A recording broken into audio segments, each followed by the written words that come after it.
Good morning, Riverfront. I am happy to be with you all this morning.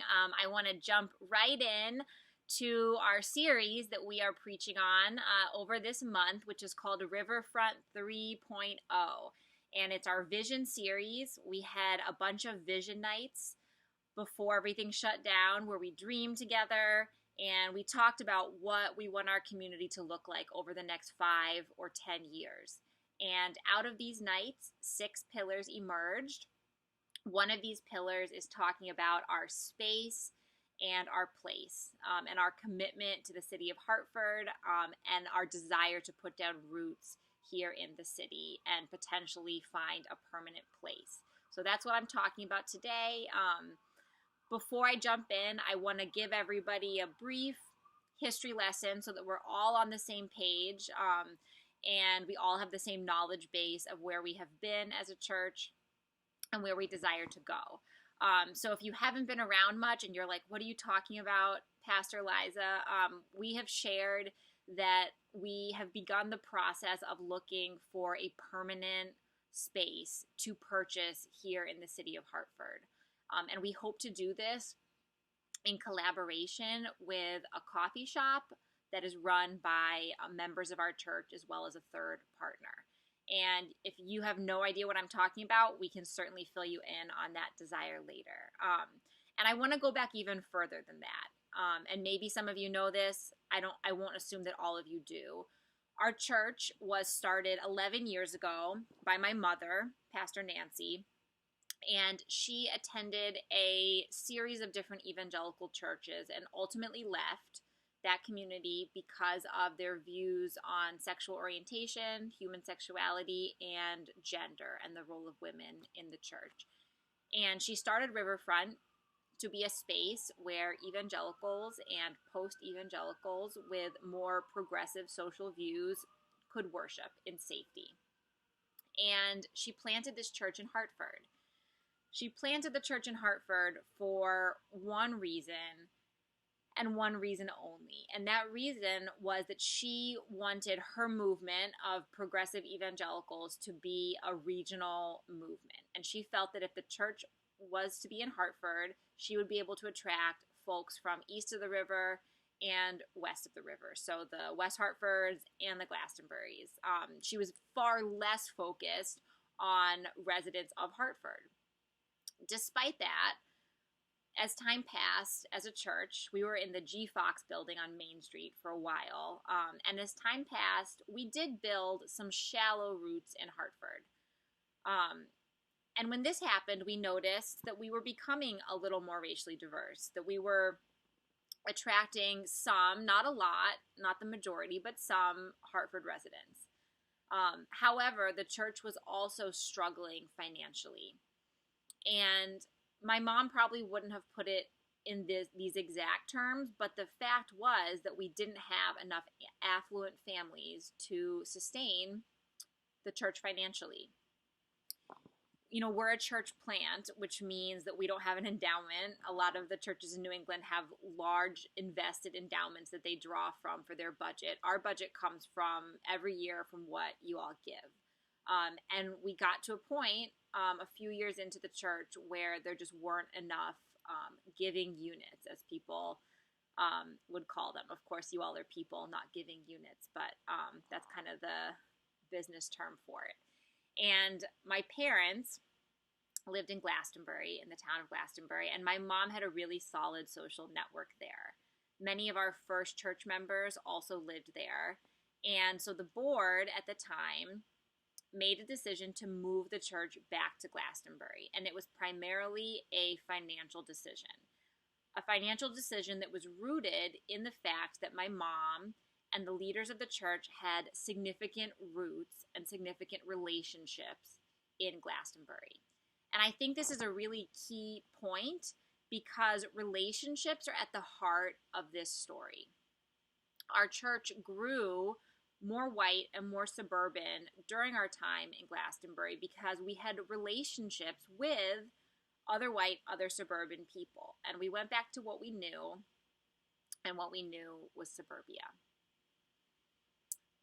Well, this move didn't sit right with a lot of church members. It's probably the only controversy we've ever had as a church. Luckily, we're a pretty low drama church compared to other churches I have been in. But this move was controversial, and a number of families left the church. And a number of families, including my family, stayed in the church but didn't support the move. And so fast forward a number of years, and my mom gets sick, and the search committee is considering me, and they're considering Pastor Ben to take over the church and serve as pastors. And so they interviewed us. And when they interviewed me, I told them very, very blatantly that one of my top priorities as the pastor would be to move the church back to the city. And they still hired me. And 5 years ago, we moved back to Hartford, which a lot of you guys know. And now we're in our current spot in Asylum Hill. And so what I want to tell you, because I think getting inside my brain on this might help you understand why we want to put down roots in this city. I want to tell you why I wanted to move the church back here, back to Hartford. It should come as a surprise to none of you that Connecticut is very segregated, right? Economically and racially, we are incredibly segregated. When I moved to Georgia for college, and I lived there for another year after college, I was shocked to find how integrated racially and economically Georgia was compared to Connecticut. I think in the Northeast, we fancy ourselves like so progressive and post-racial or whatever, but actually like the South is a lot of places in the South are a lot less segregated than New England. And, you know, this segregation, it didn't just happen accidentally. Our cities and our towns are set up to be segregated. Set up, meaning there was intentional thought and planning that went into setting up these spaces to be segregated spaces. It was very intentional. It was the result of housing policies, of banking policies, of many other racist policies, as well as racism in the hearts of people that led to massive white flight out of our cities, including Hartford. And make no mistake, this still happens today. When my family we moved from the Washington, D.C. area to the Hartford area when I was in middle school. And when we were moving to this area, we didn't know any of the towns. We didn't know the difference between Hartford and Avon. We didn't know the area. And our realtor showed us exactly 3 towns, properties in 3 towns: Farmington, Avon, and Glastonbury. The other options were not even presented to us.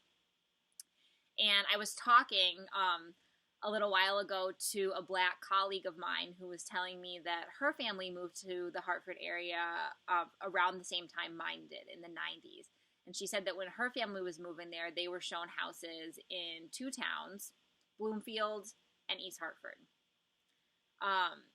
So this is still happening today. I mean, this is a story from the 90s, but I think that still happens today as well. And so just like how segregation happened very intentionally, we believe that desegregation and economic justice must also happen just as intentionally. And this is the reason, on a personal note, this is the reason that 5 years ago, Arunan and I decided to move to Hartford. We were moving from New Haven, and we wanted to be closer to my mom when she was dying, and we're trying to decide if we wanted to live in a suburb or where we wanted to live. And we moved to Frog Hollow because for us, being co-conspirators for racial and economic justice meant downward mobility.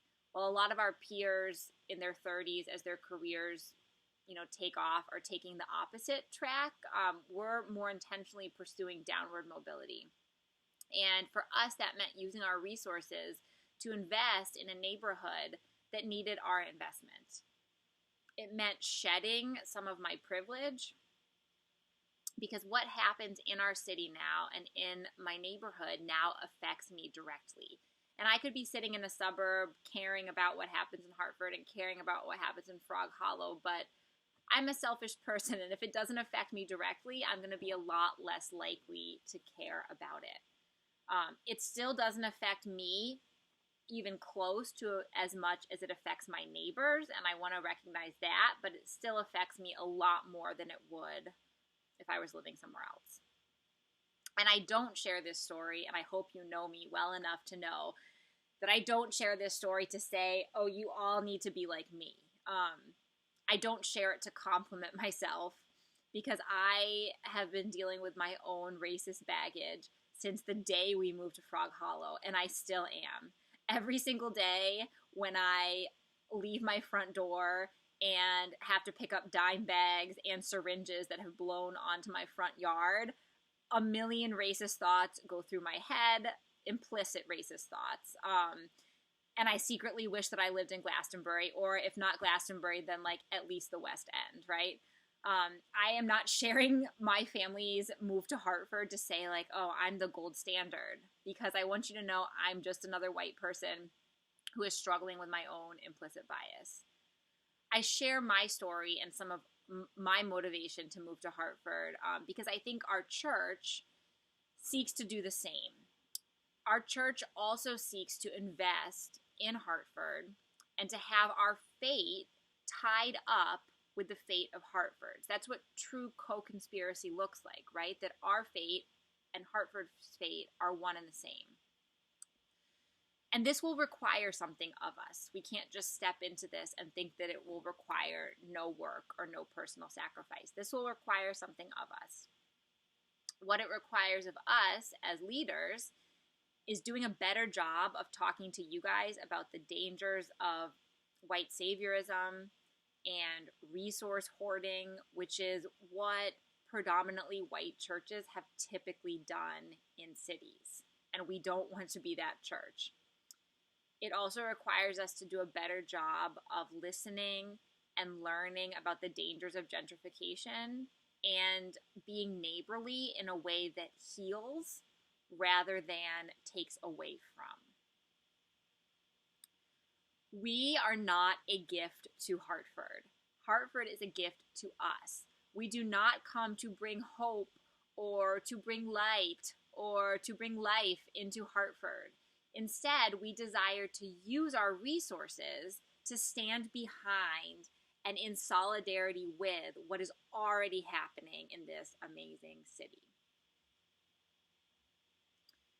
When we talk about serving the community, we are not talking about charity. We want system change. We want to see anyone who is marginalized be brought up to equity. And we do that by organizing, and we do that by doing justice work.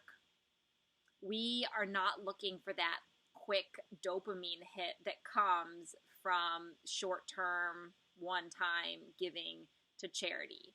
Because did you actually know that it's the same chemical that's released in our brain when we give to like a dire charitable cause, when we check Instagram, when we have sex? It's all dopamine. This has been a studied, proven thing about how people give to charity. People like to give to dire causes. And they don't like to give preventatively in a long-term, consistent, boring way.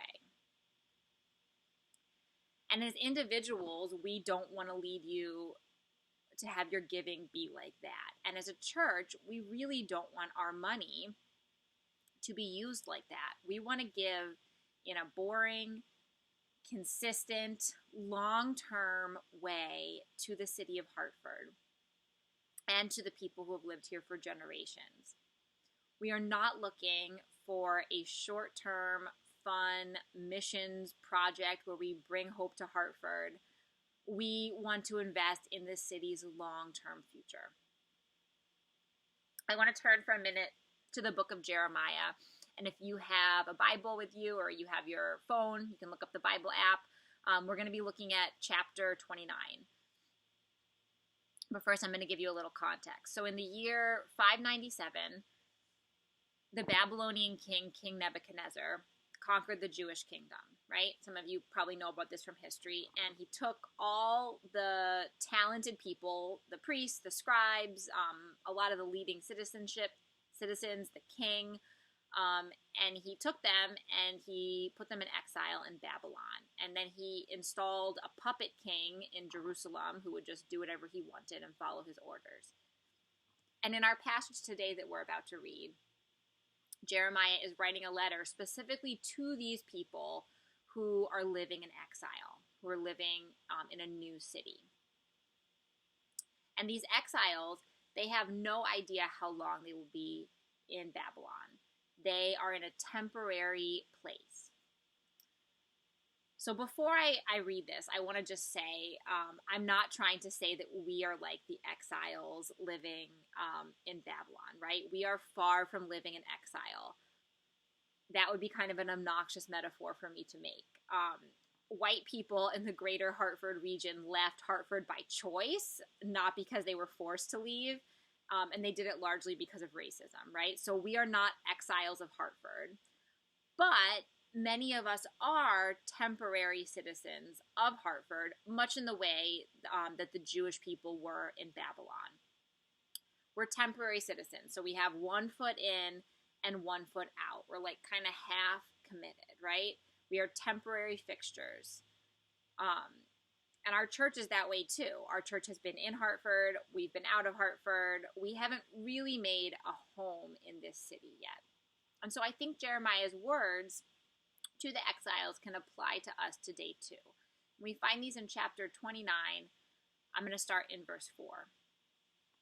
This is what the Lord Almighty, the God of Israel, says to all those I carried into exile from Jerusalem to Babylon. Build houses and settle down. Plant gardens and eat what they produce. Marry and have sons and daughters. Find wives for your sons and give your daughters in marriage, so that they too may have sons and daughters. Increase in number there. Do not decrease. Also, seek the peace and prosperity of the city to which I have carried you.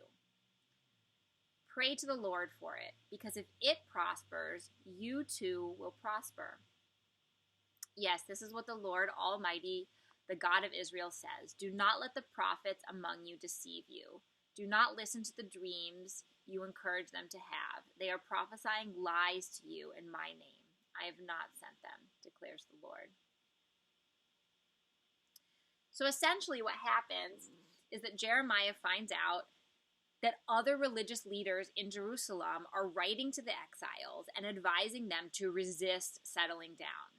They are telling them, don't build homes, don't make local connections, don't get too comfortable, don't build relationships in this place. They are saying, don't put down roots, right? But Jeremiah, he writes the people, and he's a prophet from God. So he's saying God is telling you the opposite message, right? He tells the people to embrace their present location. He says, yes, put down roots here in this city. Jeremiah says, build houses, plant gardens, build generations, have children, and build generations in this city. And above all, he says, seek the welfare of the city where I have sent you. Because if it prospers, you too will prosper. So that's co-conspiracy, right? Our fate being tied up in the fate of the city. And this is just a great reminder, I think, for us today that we need to put down roots in our present. Jeremiah is telling us to seek the welfare of the city where we are. In other words, it's all about community. Jeremiah reminds us that our relationships and our communities matter. He's telling us that individuals can have deep and strong roots, but in a time of crisis, people can't do it alone. We need each other, and we need to build these roots in community. You know, the tallest trees in the world, I did a little bit of reading on trees for this sermon, which I know Larry and Rich, our tree people, will appreciate. The tallest trees in the world are the redwoods in California. And these trees are really interesting because they're so tall. They grow to 350 feet tall. But they have a very shallow root system that only goes down 12 feet. And it doesn't spread out very wide either. It only spreads out about 50 feet from the base of their trunks. So the question is, why don't they fall over? Because if they stood alone, the roots would not be strong enough to sustain the tree. And the reason they don't fall over is because the redwoods, they grow in groups. They're called groves.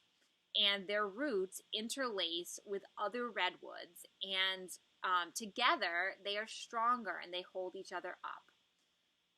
And so I think that's a beautiful picture of what we want to be in Hartford. If we're just one redwood tree standing in Hartford without roots interlaced to the other churches, the other community organizations, the other partners in our city who have been there a lot longer than we have, we will fall over. And maybe we'll take somebody out with us. It won't be good for anybody. With community, with our roots interlaced and supporting each other, we have a better chance of thriving. Together, we're strong enough to stand upright through storms. And Jeremiah says, seek the welfare of the city where we are because we're stronger as a community together. And we haven't always done this well as a church. I think sometimes Riverfront has been a little oasis by itself, and we're really intentionally trying to move into this next phase, into this Riverfront 3.0, more intentionally with other communities involved. So I invite you, Riverfronters, to go all in with us as we go all in to Hartford. And while we do desire to have a permanent space in the city and to put down roots and to build community connections, we are also deeply aware that the church is not a building, that place and space has a role and is important, but that's not really who we are. We are not our building. We are not our city. We are our people, right? And this has actually been a tremendous gift that has been truly rooted in our church throughout our 2 moves and temporary rental status. Our people have grown together and realized that what makes us is our people, that the community is really in the people, not in the space. Theologian Charles Spurgeon, I'm not a big fan of a lot of his theology, but he has one great quote, which is this. He said, "If I never joined a church till I found one that was perfect, I would never have joined one at all. Still, as imperfect as it is the dearest place on earth to us. All who have first given themselves to the Lord should, as speedily as possible, also give themselves to the Lord's people." And calling the church the dearest place on earth is actually being pulled from a confession that we are imperfect people. And so if you've been disappointed by the church, maybe it was by us or another church, if you've been disappointed by the people of the church, you shouldn't be surprised at all, because there are a lot of sinners involved in the church, and there are legitimate hurts that you all have, and legitimate sorrows, and legitimate disappointments and pain points. And I don't want to minimize those. I'm sorry. I'm truly sorry that you've had those kinds of experiences with going all into church. And I'm not trying to set up Riverfront as a place that is not going to disappoint you. If we haven't disappointed you yet, give us more time, because we will. We will disappoint you. The dearest place on earth is actually nestled in this confession that the church is an imperfect place, and yet one that is still so dear. And what makes it dear are the people. Spurgeon says the Lord's people. It's not the physical space that makes it so dear. And we hope that you, our people, our beloved people, will keep challenging us, as you've already done, and we are grateful when you challenge us, that you will keep raising those good questions that you always raise, that you will keep being honest with us and honest with each other. Committing to us and committing to this city does not mean conformity. In our culture today, we kind of get nervous about commitment because we have to conform to one way or whatever. But even in this culture, this non-committal culture, we want to stand here and say, yes, we are committed to each other. And yes, we are committed to this city. We want to build houses. We want to plant gardens. We want to seek the welfare of the city, even in this incredibly unknown time. Actually, especially in this incredibly unknown time. So, brothers and sisters, we hope that you will go with us. We hope you are as excited about this vision as we are. Amen.